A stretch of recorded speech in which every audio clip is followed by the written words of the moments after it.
Industri rokok saat ini masih menjadi salah satu sektor yang paling menguntungkan di dunia. Hal itu dilihat dari cuan yang didapat dari para pengusaha rokok yang brandnya itu sudah malang melintang sejak dulu hingga saat ini. Buktinya, posisi orang terkaya di Indonesia juga diisi oleh Hartono bersaudara, bos perusahaan rokok Jarum, salah satu perusahaan rokok terbesar di Indonesia. Ayo, siapa yang rokoknya LE, Jarum Black, atau Jarum Super, kalian adalah investor dari kekayaan Hartono bersaudara. Penasaran nggak sih? Emangnya seberapa besar sih industri rokok saat ini? Nah, kalau di konten yang kemarin kita sudah membahas tentang sejarah rokok, sekarang kita akan coba membahas industri rokoknya. Check it out. Kamu tahu nggak sih, diperkirakan setiap tahunnya ada 6,5 triliun batang rokok yang diperjualbelikan di seluruh dunia. Namun ternyata sekitar 89 pangsa pasarnya hanya dikuasai oleh 10 perusahaan saja.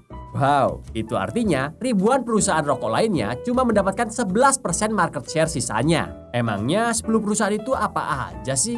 Kali ini kita akan coba bahas sekitar 7 dari 10 perusahaan rokok terbesar dari urutan paling atas hingga paling bawah. Di awal riset tentang materi ini, saya sempat mengira kalau perusahaan rokok terbesar di dunia itu pasti adalah Philip Morris. Siapa sih yang nggak kenal Philip Morris? Brand-brand rokoknya itu udah terkenal banget gitu loh ya. Ada Marlboro, Sampurna, Samsu, dan masih banyak brand besar lainnya. Tapi ternyata Philip Morris berada di peringkat kedua perusahaan rokok yang menguasai market share industri rokok dunia. Dan yang menduduki peringkat pertama adalah China National Tobacco Company. China National Tobacco Company adalah pabrik rokok yang dimiliki oleh pemerintah Tiongkok dan berdiri pada tahun 1982. Perusahaan ini menguasai 42,6% pasar rokok global pada tahun 2017 dan membuatnya menjadi produsen rokok terbesar di dunia. CNTC mendominasi pasar rokok domestik dengan presentasi pasar sejumlah 97% pada tahun 2018.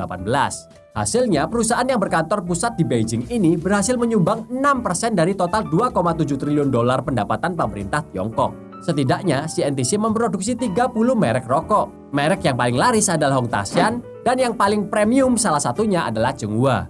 Herannya, meski menjual 99% produk rokoknya di Tiongkok dan hanya sekitar 1% yang diekspor ke pasar internasional, tapi market share perusahaan ini besar banget ya, bahkan dari brand-brand internasional lainnya. Dan ternyata alasannya adalah Cina memiliki jumlah penduduk yang besar dan Cina merupakan pasar rokok terbesar di dunia. Bayangkan saja, 43% rokok dunia habis dibakar di negeri tirai bambu ini. Tapi uniknya, tidak sembarang perusahaan bisa ikut menikmati porsi kue yang besar ini. Pemerintah Cina menerapkan regulasi impor material dan ekspor rokok dengan ketat sehingga nggak ada perusahaan asing yang bisa masuk. Jangankan perusahaan asing mau masuk, seluruh perusahaan rokok yang ada di Cina adalah milik pemerintah, sehingga harus tunduk kepada CNTC. Di urutan kedua, kita punya Philip Morris International yang berpusat di Lausanne, Swiss. Berdiri tahun 1847, Philip Morris berawal dari sebuah toko yang dibuka di London, Inggris, yang kemudian menjelma menjadi salah satu perusahaan rokok terbesar di dunia. Berbeda dengan CNTC, Philip Morris International telah menjual produknya ke lebih dari 180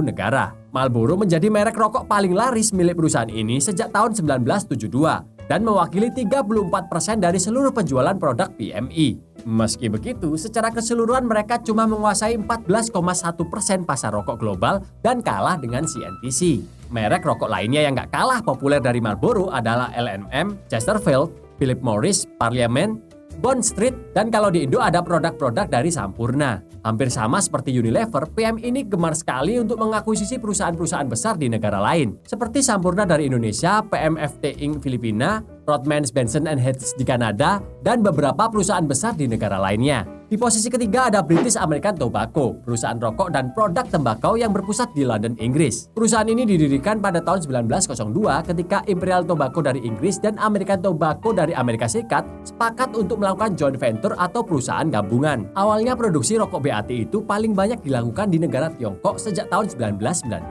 sebelum akhirnya pabriknya ditutup pada tahun 1949 akibat gerakan pendirian negara komunis. Sama seperti PMI, BAT juga gemar mengakuisisi beberapa perusahaan rokok dari berbagai negara, seperti American Tobacco Company, Rothmans International, hingga Bentol Investama. Merek-merek rokok yang paling laris dari BAT adalah Pall Mall, Dunhill, Lucky Strike, Rothmans, dan juga Ken. Bahkan penjualan kelima produk itu bisa mewakili setengah dari total penjualan rokok BAT. Jadi nggak heran kalau BAT menguasai 12% pasar rokok global pada tahun 2017 dan menjadi perusahaan rokok terbesar ketiga di dunia. Perusahaan rokok terbesar nomor 4 di dunia adalah Japan Tobacco Inc. Perusahaan rokok ini awalnya dimiliki penuh oleh Kementerian Keuangan Jepang sebelum akhirnya sahamnya dibagi juga untuk publik.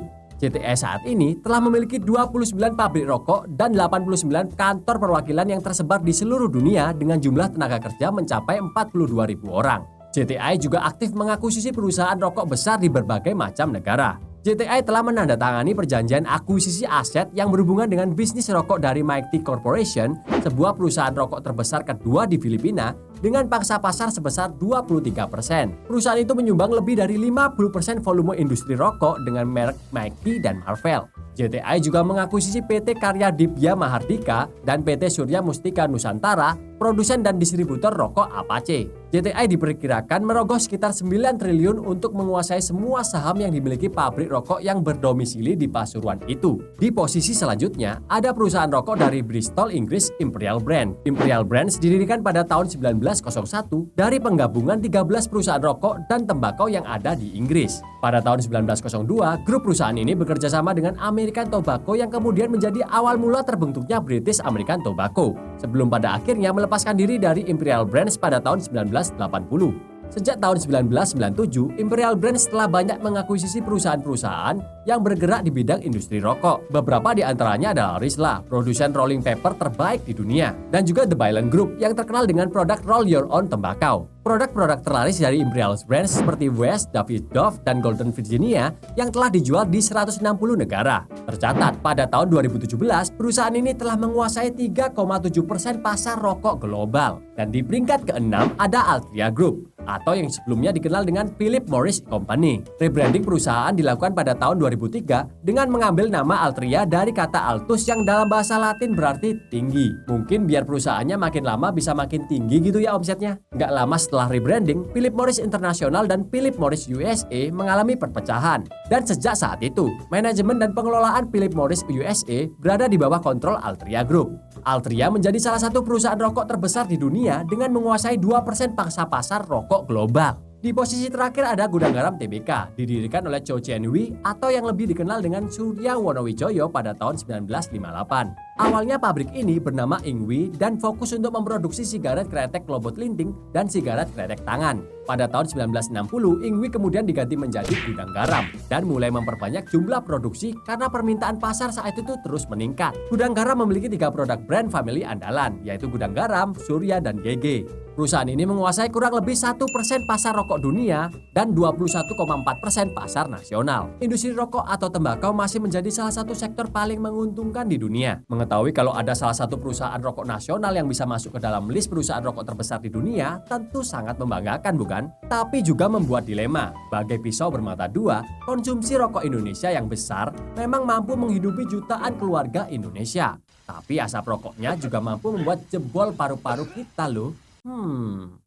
BTW, gimana menurutmu? Kamu tim yang mendukung industri rokok atau tim yang menentang industri ini karena alasan kesehatan? Jangan lupa like, komen, dan share konten ini kalau kalian suka. Subscribe dan juga bunyikan lonceng notifikasinya biar kamu nggak ketinggalan postingan terbaru lainnya. Saya Stefan Purba, until next time, keep struggle.